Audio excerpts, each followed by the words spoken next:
On July 17, 1955, 22-year-old Dave McPherson was the first visitor to Disneyland, a theme park creation of nostalgia, fantasy, and futurism. It was opened by Walt Disney on 160 acres of former orange groves in Anaheim, California, at a cost of over $17 million, and visitors could purchase a color-coded 8-ticket book for just $2.50 and stroll along Main Street, passing Cinderella's Palace, visiting Fantasyland, Frontierland, and Tomorrowland. But on the first day, broadcasted on live television, practically nothing worked. Today, over 18 million visitors each year venture to California to enjoy the thrills and sights of Disneyland. And now, a new theme park next door, Disney California Adventure, with value ticket prices starting around $90 for kids and $100 for adults. But it is still very much the same theme park as it was years ago, even on my first trip in 1968. Even if available now at a higher price due to inflation. But last year, that theme park issued the following statement. While there have been no reported cases of COVID-19 at Disneyland Resort, after carefully reviewing the guidelines of the Governor of California's executive order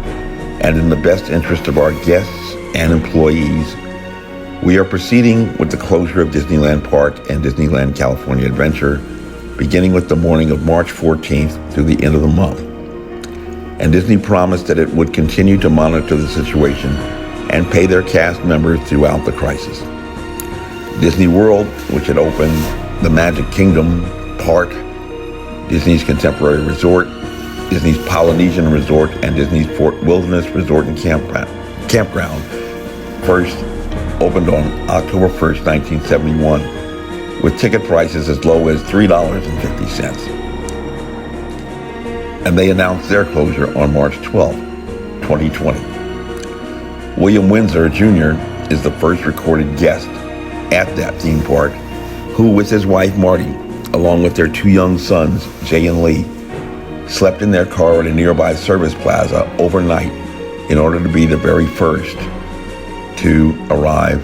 in the Magic Kingdom and walk down Main Street. But today, with Disneyland in California, will not reopen until possibly around April 1st. Disney World began a phased reopening on July 11th, 2020. And today, operating at reduced capacity, visitors to Florida can enjoy the Magic Kingdom, Epcot, Disney's Hollywood Studios, and Disney's Animal Kingdom Park through a reservation system. But in the Commonwealth of Virginia, theme parks like King's Dominion near Ashland, outside of Richmond, closed on March 12, 2020, and remain closed for the entire season. On January 15, 2020, a 35-year-old American of Chinese ancestry returned from a celebration of the Chinese New Year, the Year of the Rat, into the airport in Seattle after a 20-hour flight. And by January 21st, he became aware that he had returned from China with a companion visitor, then described as a novel coronavirus, the first laboratory-confirmed case in America. Although he somehow failed to infect as many as 68 close tracer contacts, which is odd if you have an infectious disease, by March 7th, 2020, a Marine stationed on Fort Belvoir became the very first laboratory-confirmed case of COVID-19 in Virginia. And by March 13th, 2020, all schools K-12 were closed, followed by on March 15th, 2020, all non-essential social gatherings larger than 100 being prohibited, which included many churches. And by March 17th, 2020, all non-essential social gatherings of 10 or more were prohibited. By March 31st, 2020, Governor Ralph Northam, the nation's only physician serving as a state governor, issued a stay-at-home order, essentially placing all Virginians under a house arrest. And on May 28, 2020, he and State Health Commissioner Northam and Oliver another doctor, issued a mandate for facial coverings under the rationale of preventing the spread in a mitigation strategy to reduce the curve of infection, and requiring citizens to wear facial coverings in public under the presumption that they were infected and might accidentally infect others through what was described as asymptomatic infection. And many on this roller coaster pandemic simply followed instructions, like at an amusement park, keeping their seatbelts fastened and hands inside the car until they returned safely back to the station. But since 2010, it has been known by studies conducted by the National Institute for Occupational Safety and Health, the facial coverings that people were mandated to wear do not prevent infection. Consequently, many kids lost not just a year of school and moral instruction in Sunday schools and church camps,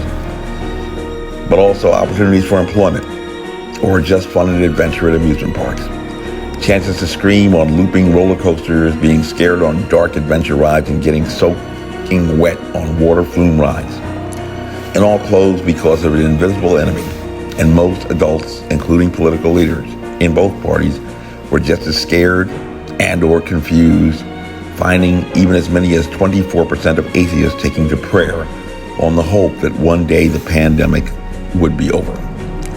Even Republicans like Amanda Chase, who might make a speech about liberties being taken away or walk around in public without facial coverings, never presented a legal or scientific argument to a court. And so amusement parks and even other entertainment delights for adults like dining, theater, and travel were placed on hold until the pandemic was over, when they could once again resume their normal lives. And they were told to wait. Wait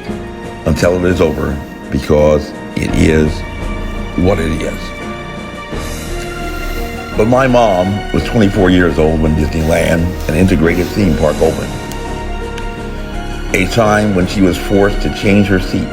in Union Station in D.C. when traveling by train to places further south, even just across the river to Alexandria. Yet even still, pursuing an American dream, she watched shows like the Mickey Mouse Club and filled the days of her children with the songs until she finally got the chance to go to Disneyland as an adult with my father, who only wanted the joy of riding on It's a Small World attraction that he had seen at the New York World's Fair in 1964. She couldn't get to Disneyland because that time of her life, she was pressed by circumstances and economics, but she enjoyed that feeling of being in the magical wonders of Disney so much that was the only place she wanted to go after a brief remission of breast cancer that eventually claimed her life, and Disney World was her last family vacation. On April 16, 1963, a friend of my father, with whom most are at least a little familiar, also had a dream in America and felt a sense of urgency so that he could not wait, and actually found himself alone in a jail cell trying to press through on that dream, where he wrote, "I guess it is easy for those who have never felt the stinging darts of segregation to say wait. But when you have seen vicious mobs lynch your mothers and fathers at will and drown your sisters and brothers at whim, when you have seen hate-filled policemen curse, kick, brutalize, and even kill your black brothers and sisters with impunity, when you see the vast majority of your 20 million Negro brothers smothering in an airtight cage of poverty in the midst of an affluent society, when you suddenly find your tongue twisted and your speech stammering as you seek to explain to your 6-year-old daughter why she cannot go to the public amusement park that has just been advertised on television, and see tears welling up in her little eyes when she is told that Funtown is closed to colored children, and see the depressing clouds of inferiority begin to form in her little mental sky, and see her begin to distort her little personality by unconsciously developing a bitterness toward white people, when you have to concoct an answer for a 5-year-old son asking in agonizing pathos, "Daddy, why do white people treat colored people so mean?" When you take a cross-country drive and find it necessary to sleep night after night in uncomfortable corners of your automobile because no motel will accept you. When you are humiliated day in and day out by nagging signs reading white and colored, when your first name becomes nigger and your middle name becomes boy, however old you are, and your last name becomes John, and when your wife and mother are never given the respected title Mrs., when you are harried by day and haunted by night by the fact that you are a Negro, living constantly at tiptoe stance, never knowing what to expect next, and plagued with inner fears and outer resentments, when you are forever fighting a degenerating sense of nobodiness, then you will understand why we find it difficult to wait. There comes a time when the cup of endurance runs over, and men are no longer willing to be plunged into an abyss of injustice where they experience the bleakness of corroding despair. I hope, sirs, you can understand our legitimate and unavoidable impatience. And like Reverend King, with whom I shared a childhood mentor, and my grandfather, who was critically injured by gunshot wounds because he looked like he was going to exercise his franchise right, I cannot wait for an eventual end of pandemic and commence litigation on April 2nd, 2020 in the Circuit Court for the city of Alexandria because a theme park called America had been unconstitutionally closed, and because American citizens like yourself could not pursue happiness even by singing religious songs in places of worship on account of an invisible enemy that brought nothing but fear, confusion, and despair, as pandemics historically do. It was my hope as a lifelong Republican that leaders like Dan Gade, a tabbed Ranger by qualification, would step up and press this fight, but he did not, simply promising to fight harder than any senator with two legs, but only if he was elected, which he was not. In June, we took our challenge into the federal courts to challenge the facial coverings mandate, and again, it was my hope as a lifelong Republican that elected leaders like Amanda Chase would press the fight, but she did not. And so, in November, I made the decision to run for governor of Virginia with an important message, not just about the coronavirus crisis that has essentially transformed everything about the American way of life, but also because even through weekly COVID-19 updates, Governor Northam has been less than forthcoming, candid and honest about all that he knows, and has not even yet once made any mention that he was involved in litigation from which to date he has chosen the peculiar defense strategy of evading not just the sheriff of the city of Alexandria, but also the United States Marshal, which constitutes by itself 2 counts of felony for evasion, establishes a pattern of racketeering activity, and accounts for an additional felony count in conspiracy to violate civil rights, about which even Republicans have remained silent to date. And so on March 10th, we pressed the fight even further, presenting to the United States Supreme Court an emergency application for injunction against the facial coverings order and squarely attacking the unconstitutional grounds upon which the entire COVID-19 response has been founded.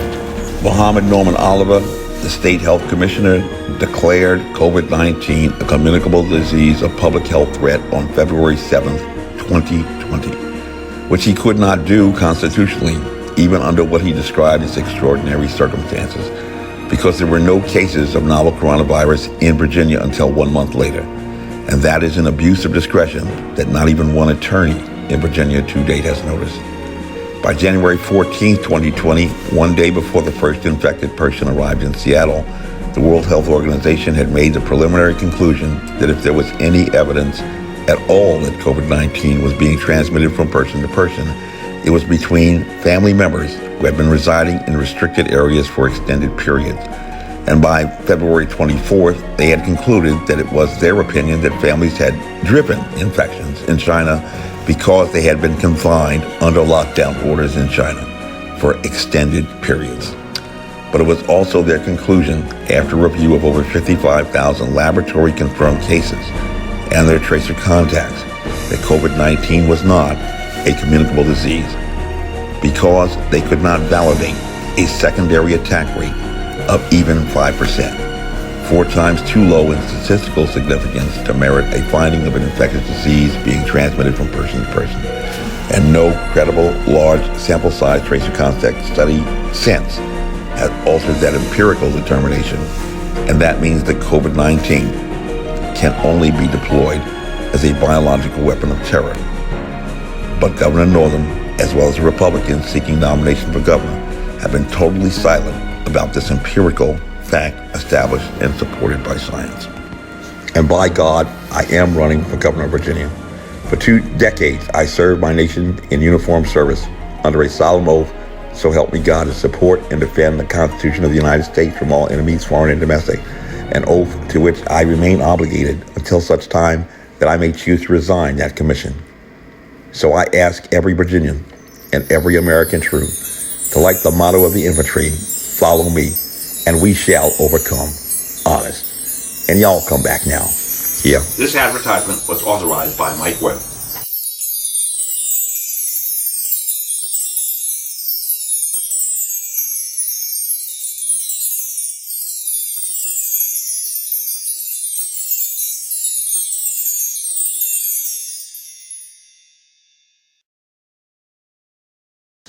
And y'all come back now. Here.